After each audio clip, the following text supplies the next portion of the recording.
a whistleblower comes to us inside of a company called Pinterest, which is a big tech company. It's a $13 billion company who had a recent IPO. And this is a whistleblower. This is someone who was willing to lose his job. He knew the risks. He gave us secret documents. And since I'm on the Daily Wire, one of the pieces of information in this document, I have the document in front of me, internal employees at Pinterest were calling Ben Shapiro a white supremacist. I was just talking about this, yeah. And they put Ben Shapiro, the words Ben space Shapiro space Islam or Muslim, any of those combination of words, on what they call an STL or a sensitive terms list. And he shared screenshots of employees working at high level in the company, talking about how they would censor any content mentioning Ben Shapiro. So there's this information. And there's also information that Live Action, the largest pro-life organization, the biggest pro-life media organization, they actually consider them to be pornography. Oh, and also other websites, PJ Media, Zero Hedge, all porn. So we reach out for Pinterest for comment on Monday afternoon, and Pinterest scrambles to try to cover this information up and removes Live Action from the porn domain block list before we publish the story. We publish the story. The story blows up, Drudge links to the video, and then Pinterest then places Live Action back onto the porn domain block list. And then after that happens, Pinterest just bans Live Action. And then what happens is YouTube, which Drudge has just linked to the video of all of these exposé, YouTube bans the video, claiming that we violated a privacy violation of Pinterest. And then what happens is Twitter censors us publishing the video. So YouTube bans the video, and then Pinterest informs this young man who blew the whistle that he's been placed on administrative leave. So they didn't actually fire him. They placed him on, and I think the reason why they didn't fire him is because they know that they have a lawsuit on their hands if they fire him for blowing the whistle on what has occurred. So an extraordinary series of events. That is absolutely amazing. It is absolutely amazing that social media is ganging up on you to keep you from exposing social media from ganging up on conservatives. I mean, it's George Orwell. It really is. They've lost their minds, but really not. I mean, it's a strategy, right? They are trying to silence us before the 2020 election. They want conservatives. Well, his name is Eric Cochran. I mean, he's a hero. We just published an interview with him. He did go on the Tucker Carlson show last night.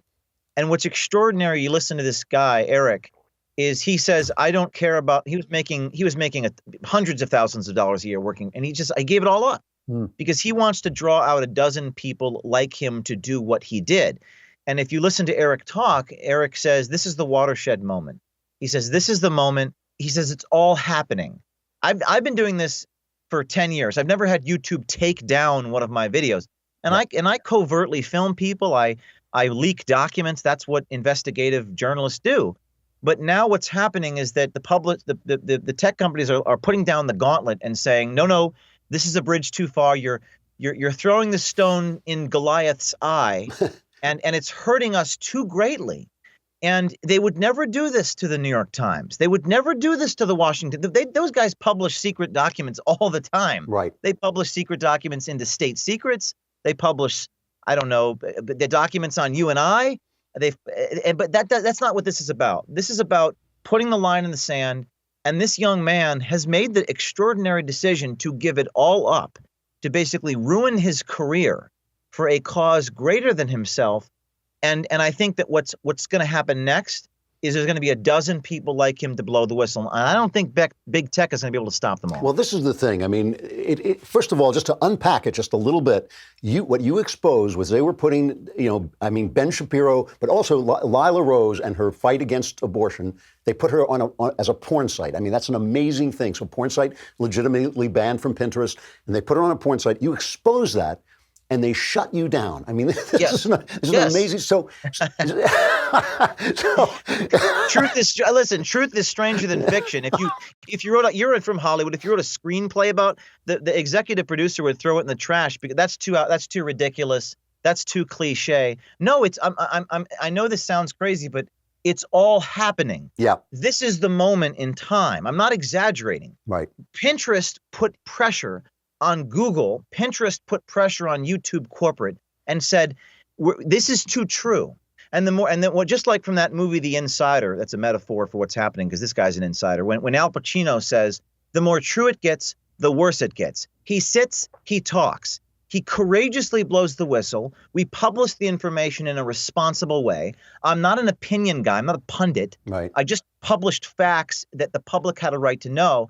And I can't go to the New York Times, the Washington Post, because those guys hate my guts so much that they put their hatred and their passion for politics and party over the First Amendment. Right. And the only place I have to go is YouTube, and YouTube takes me down. And do you see those blue checkmark guys on Twitter giving a crap about this? No. Yeah. They say off with his head. The Intercept, which is the entire purpose of the Intercept, is to publish secret documents. Yeah. Is saying Facebook needs to ban O'Keefe. This is the moment. And this is the moment in time.